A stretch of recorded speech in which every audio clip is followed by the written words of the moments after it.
Welcome to Hood Champion Boxing and Sports. In boxing, you find a way to win or you find a way to lose. Please like and subscribe. Give me a follow on Twitter, on Instagram. Become a member to the channel. So important to become a member to the channel. And leave that donation for that fried rice and chicken wings. Listen, there's so many different things. Like everybody's going crazy right now talking about Canelo and Crawford. You see, this is fight week, so everybody's trying to push out all their videos. Where we on this channel have been talking about Crawford and Canelo in depth for maybe 3 weeks now. And I put out as much information as I possibly could to give you guys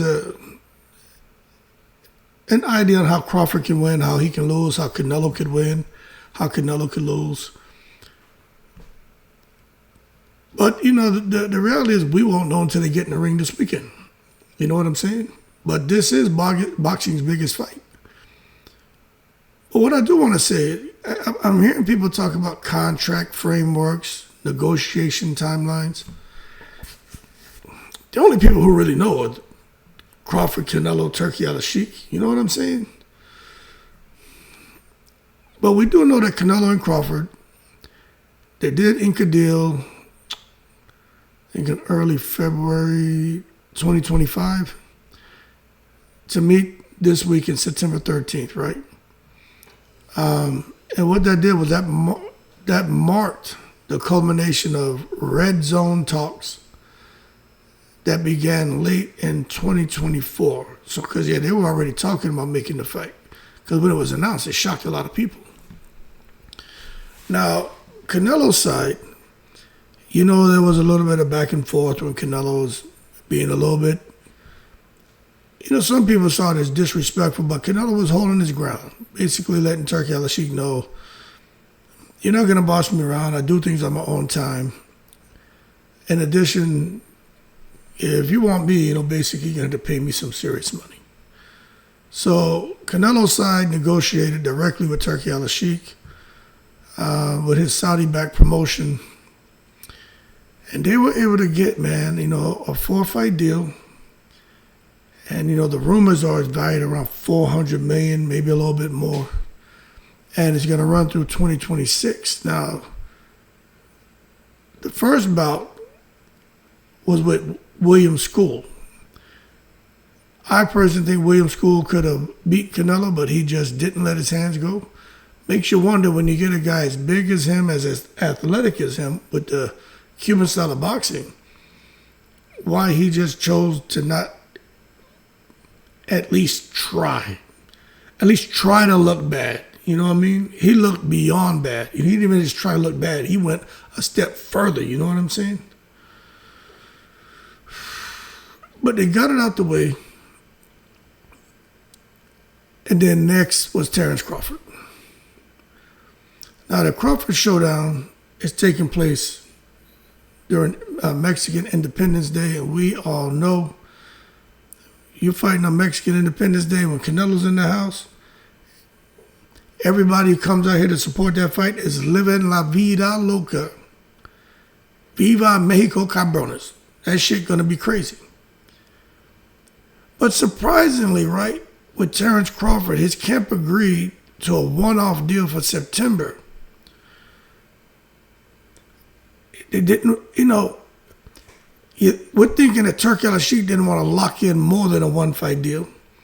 But now, kind of learning that, you know, Crawford and his camp, they're the ones who may have scoffed at the idea of a 2, 3, 4 fight deal with Turkey Al-Sheikh, because the reality is Crawford wants to win, wants to shock the world, wants to extend his legacy. But he also got a family, got a bunch of children. He's involved with his kids, involved with the community. And from where he came from, the kind of money he's already amassed. And this Canelo payday is just a cherry on top. You know what I'm saying? So I think Crawford, it was like, you know what? Turkey, let's do the deal. Let's do the fight. And then let's make my future bouts contingent on the performance. And also I see how I feel. So why don't you have a better understanding of the contract frameworks and negotiation timelines and how we kind of arrived to this point with Crawford facing Canelo? I think it helps people understand that this structure reflects Saudi Arabia's readiness to bankroll established stars while testing emerging, A-list attractions. Because they got a lot of people fighting on this card, man. A lot of people. But when you talk about the purses, I see some people saying Crawford ain't making no money. He ain't making shit, man. Let me tell you something. Under the Saudi deal, Canelo, in May, when he fought School, he made $80 million. For Crawford, he's making $150 million, okay?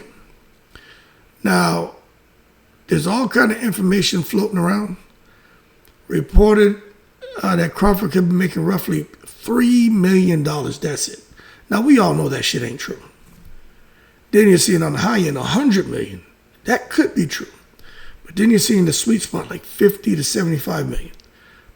The bottom line is, Crawford, the number I keep seeing the most is $50 million, right? But I have seen 100, I have seen 75. I saw $3 million. I know that's bullshit. But the bottom line is Crawford is making good money. And he'll make more than what he made when he fought Spence. I don't know exactly what he made. I know it was like a $40 million guarantee. So you figure whatever else on top of that, Crawford probably made, something close to what he's getting for the Canelo fight. But the bottom line, when it comes to purses and pay disparities, if Crawford beats Canelo, believe you me, Terence Crawford will go on to make probably over $100 million in his next fight, especially if it's a rematch with Canelo. And with that kind of money, if he beats Canelo, you got to beat him. But with that kind of money being flaunted in front of you, I would think Crawford would at least continue fighting for that rematch. Because he'd be the undisputed champion. He could walk away from the sport and be like, I've done enough, I'm tired. But Crawford is the kind of guy, you put the right money in front of him, Crawford will keep fighting. And to be honest, what you think about it, now you're talking about 100, 150 million, you on your whole career. You made okay money, but not great money. Now you're at the pinnacle of the sport, and you're making money that's beyond imagination. It's unimaginable wealth that you're accruing every single fight. For a fella from Omaha, Nebraska, you're not going to just, scoff at that shit and shrug your shoulders and say, I'll think about it. No, you're probably going to take it. So the thing is, when you look at the pay split, at least for this fight, it underscores Turkey's risk calculus. You know what I'm saying? He knows that Canelo is a proven commodity. He knows Canelo does the business. It's at 168. When you think about 168, you think about Canelo. But he also knows that Crawford has something special. So you kind of want to gauge Crawford's value, see if he can deliver. And if Crawford delivers, then he's going to earn exponentially more. But this is just the kind of, like the risk calculus kind of basis that Turkey is using to be comfortable with the paydays that he's giving both fighters. Now, I am telling you, and forget boxing insiders, to me this is a common sense thing. If Terence Crawford captures the undisputed 168-pound crown, his earnings are going to climb significantly. Everything about Crawford is going to be on another level. But can he do it? Can he clip Canelo is the question. Eddie Reynoso is a smart guy. We can think what we want about Eddie Reynoso. We can think what we want about his fighters testing positive for pets. What he's done with Canelo Alvarez, it's nothing short of amazing. We all know Canelo's camp is led by Eddie Reynoso. Like Crawford, Canelo, they have an emphasis on high altitude training, and that's what Canelo was. He acclimated to the high altitudes up in Big Bear, California. Now, when they're up there, Eddie Reynoso is specializing in biomechanics for punch precision. So now it gives you a better understanding how Canelo is so precise with his shots, especially in that single shot delivery system. And then the sparring. Now, we've heard all kind of shit about Canelo in sparring. Who he's got up there, who's putting the bing bings on Canelo, who Canelo putting the bing bings on, how it's not sparring to learn, it's sparring to win. They're basically mini wars. And Canelo could have peaked in training camp and be flat when he gets in the ring with Crawford. I mean, we don't know that. But we do know that he's had a tiered sparring roster featuring hybrid southpaws, pressure fighter simulations, and guys who can work out the orthodox stance. Because fighting Crawford, you're basically fighting two people. You'll be in the ring with Crawford, and you can have some success with him in the orthodox stance, and he switches southpaw. Now you got a totally different look in front of you. So Canelo's had to bring on different sparring partners to give him those looks, so he'll be ready to deal with, whatever Terence Crawford decides to give him on fight night. But under Reynoso, when it comes to Canelo, the strength and conditioning cycles, they alternate heavy resistance with plyometric speed drills to preserve hand speed while maximizing what we know Canelo has been doing, single shot power. Sports scientists monitor fluid and electrolyte balance to prevent late round fade. So it seems to me like when it comes to Canelo, when it comes to Crawford, there's a specific focus on conditioning, stamina. The same speed, power, and snap that Canelo has in the first round, they want to make sure he has the same speed, power, and snap in the last round.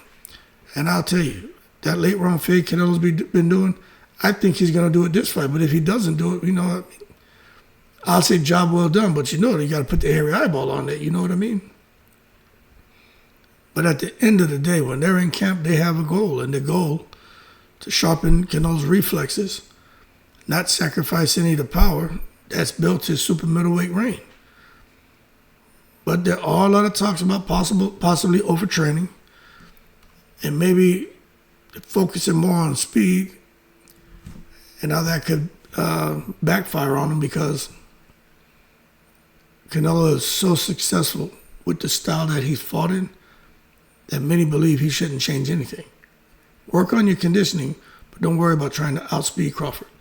Focus on your timing, your ability to counter, and maybe faster feet. But other than that, for Canelo, less is more, and they feel like he should keep it that way.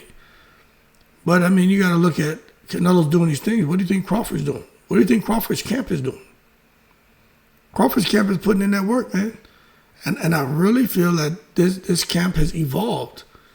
You know what I'm saying? This fight camp, I really think that Terence Crawford and his team have really evolved. You're talking about Crawford, 13-month prep, man. Something good got to come out of that. You know what I'm saying? Focusing on strategic functional mass gain. I know y'all been hearing me talk about that a whole lot. Under Coach Brian McIntyre and strength guru Chet Fortune, you know what I'm saying? Workouts that they have blend fast twitch, sled sprint, stance switch, reaction circuits, and resistance bands. Resistance bands, mobility drills to ensure added muscle enhanced explosiveness and the punch resistance rather than slowing them down. So everything with Crawford is speed, power, conditioning. Speed, power, conditioning. Word on the street, Crawford going to have welterweight speed and super middleweight, maybe cruiserweight power. I mean, I don't know that. But I do believe that me having a very good understanding of what functional mass does, I do believe Crawford will be faster. I do believe he'll be more powerful. The stamina and conditioning, I believe that too. I just do. I just understand functional mass. Canelo did it. He bubbled up. Still stayed pretty damn fast. Stronger than he was at the lower weight classes. He put on functional muscle. And he's been at 168 just in the breeze, doing his business. So Crawford just kind of followed in Canelo's footsteps. So for those of you who are saying, there's no such thing as functional mass, I mean, go look at the video I did. Matter of fact, go Google it. Look at the shit. But for those of you who still don't know what functional mass is, just look at the guys who joined the NFL or joined the NBA. And then they know that the coach wants those guys to put on some size. They put on functional mass so they can be faster, stronger, more dominant. And that muscle is there for a purpose. That's what Crawford did.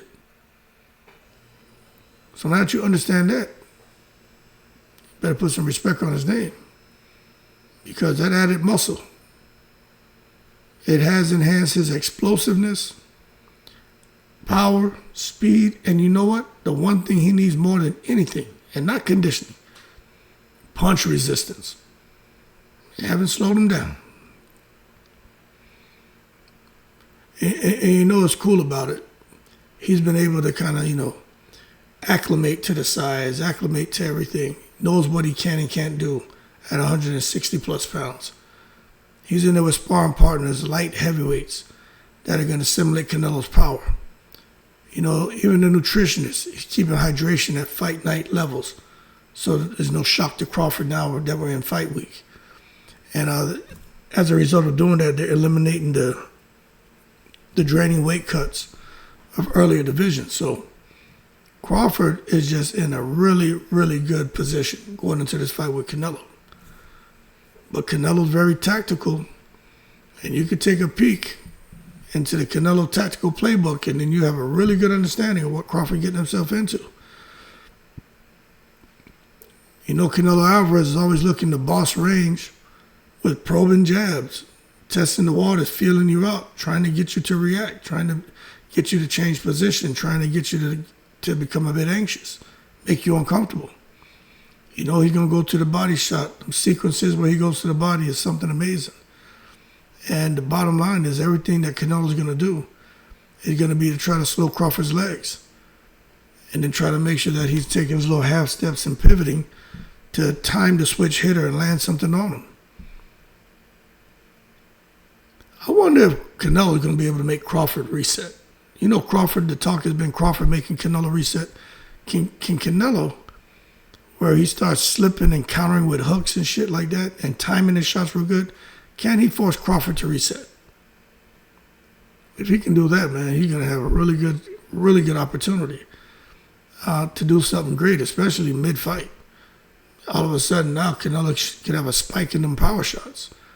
And in particular, I think he's going to really target that liver. Target Crawford's liver. Try to freeze him, take his stamina, make him stationary, It's going to be interesting how all that plays out. Corner analytics will track punch output and adjust pacing to avoid gas tank vulnerability seen in his Bivol match. So they're going to be looking at Canelo, trying to track his punches, seeing what's working, what's not. And they're going to make sure that Canelo doesn't, get ahead of himself, because the last thing that Canelo needs to do, and this is what his team understands, he can't afford the gas. Can't afford the gas against Terence Crawford.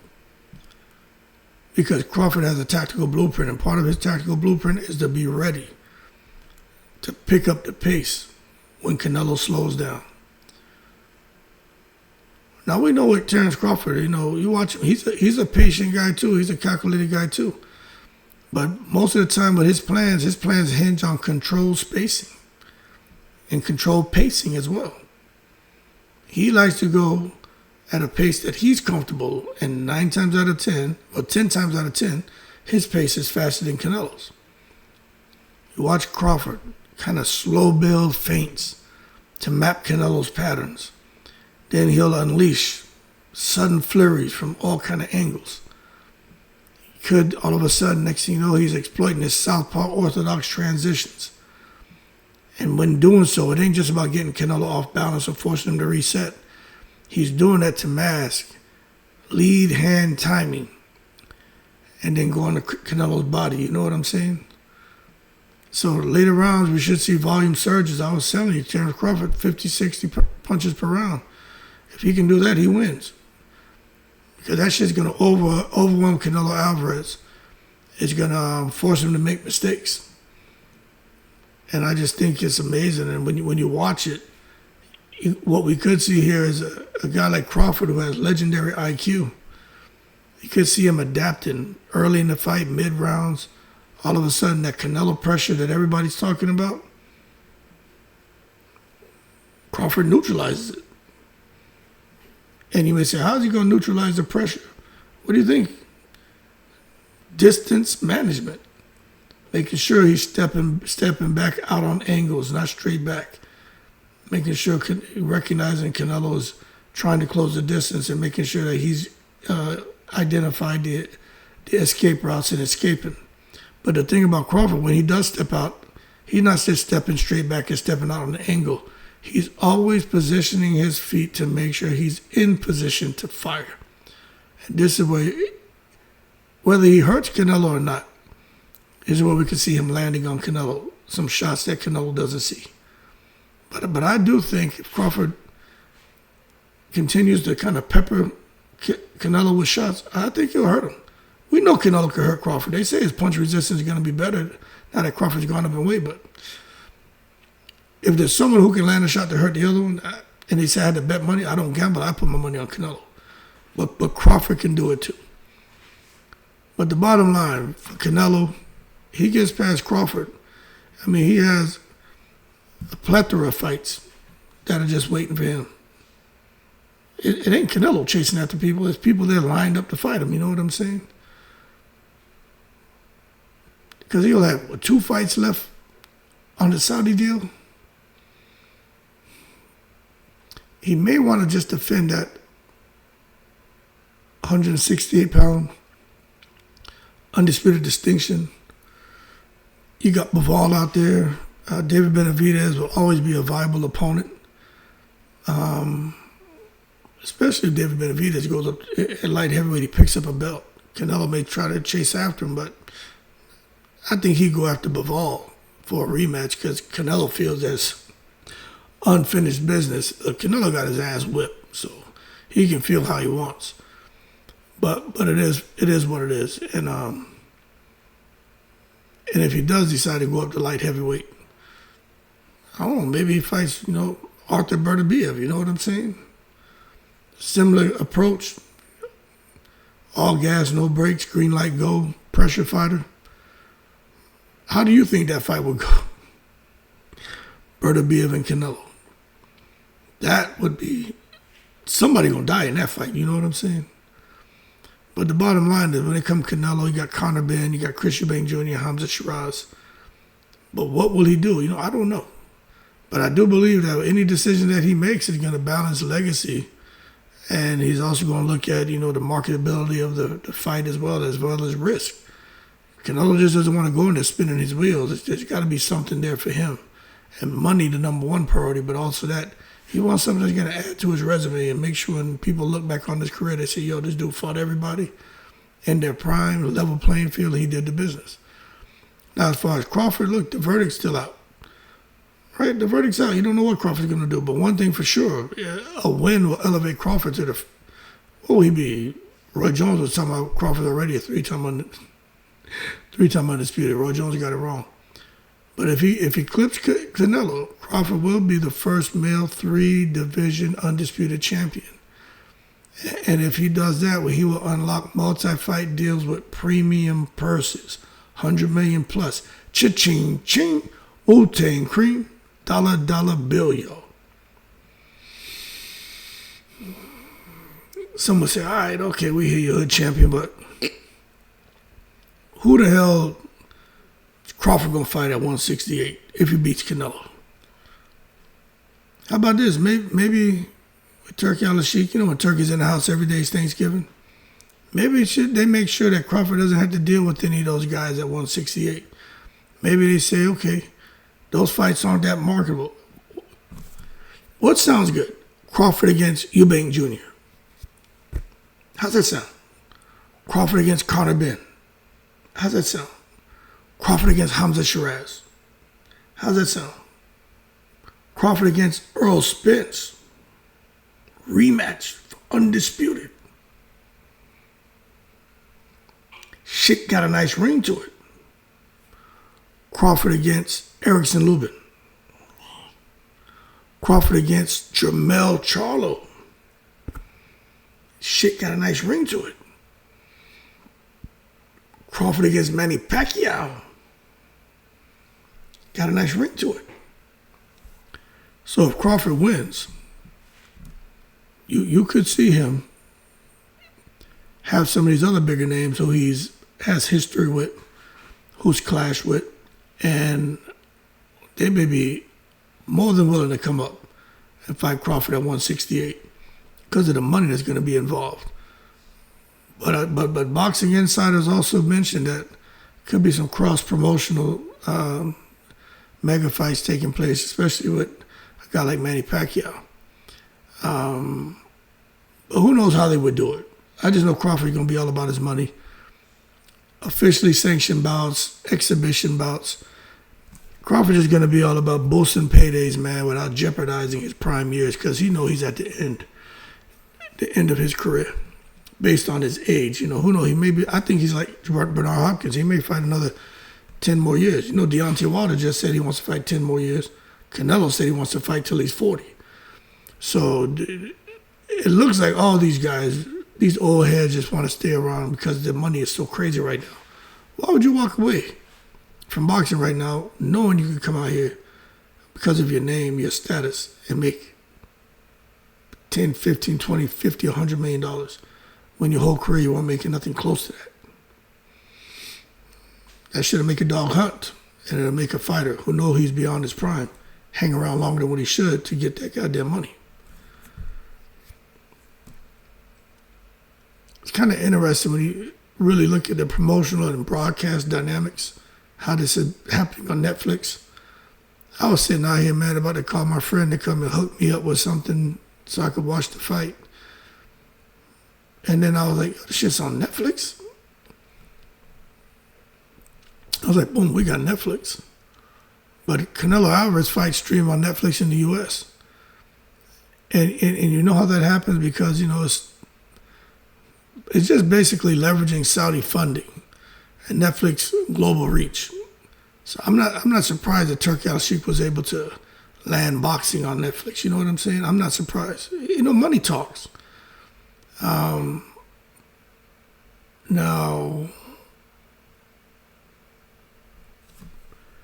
what's going to happen next? I don't know. If Canelo wins or Crawford wins, this is a dream matchup. But I don't know if it's going to go, if Canelo wins or Crawford wins, if the rematch will go back to Netflix, or if they have a rematch, or if it's going to go to DAZN. You know, I don't know how it's going to work out. But I do think that there are a lot of options. There are hybrid models that they can put in place to help maximize revenues. As long as the fans are willing to, you know, put their money up, you know what I'm saying? So the bottom line is the promoters on both sides, because who knows what Crawford does, you know? Maybe he goes and starts working with somebody else, I don't know. But no matter what happens, if everything stays under Turki Al-Sheikh's control, smooth sailing. But if another promoter gets involved, they're not going to have an issue with working alongside Turki Al-Sheikh in press tours, documentaries, digital content to try to amplify the engagement of fight fans. They're going to be right there, just basically, yes, sir. Because at the end of the day, money talks and bullshit walks. You know what I do like about this? Is for Terence Crawford, man, we know he's wired the way he is. Hasn't, kind of like Mayweather, as far as not trying to really go out there and get a lot of different brand deals. We know Canelo got all kind of brand deals. But what's happening here with this fight is there's so many different sponsors who are interested and want to be involved and put money up and get behind these fighters. You got giants like Under Armour, Tecate, Fanatics, you know, and when these guys get involved, they add tens of millions annually to fight purses. Imagine if Canelo wins, he's just going to continue moving up the ladder. But if Crawford wins, he's here. And you're going to see Crawford, man, getting sponsored, getting all money that he's already got dough. Crawford's a smart businessman. But this is just dirt money. Shit that he ain't even plan on.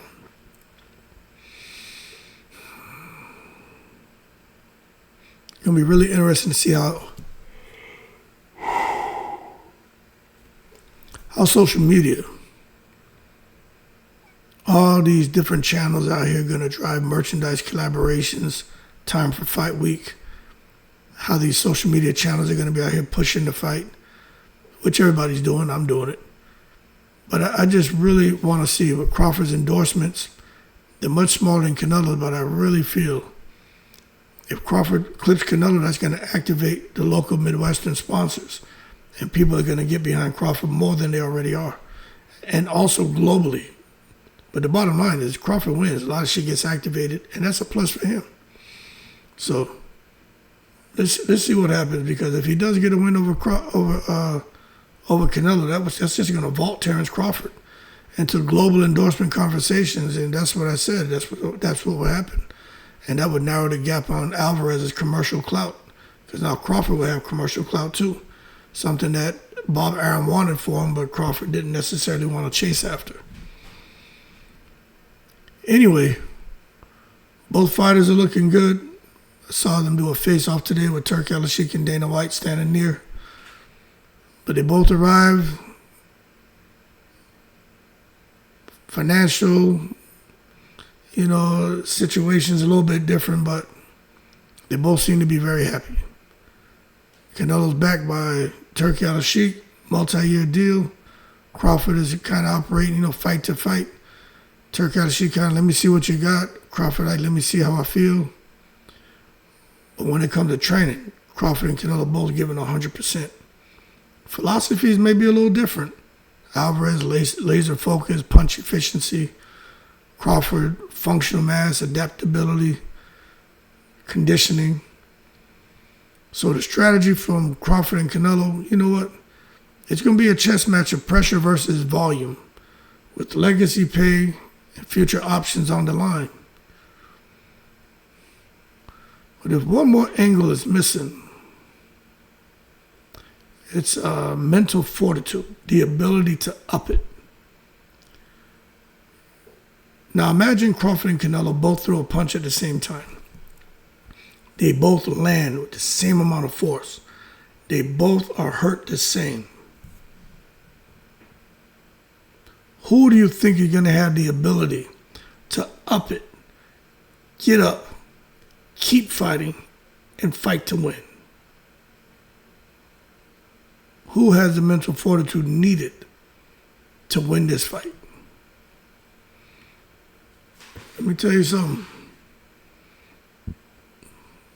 The man who best manages the pressure of a payday, the pressure of being expected to knock somebody out, the pressure of the fans, the pressure of either extending or losing his legacy. Whoever can manage all those different pressures is probably the guy who's going to emerge an undisputed 168-pound king. But you know what?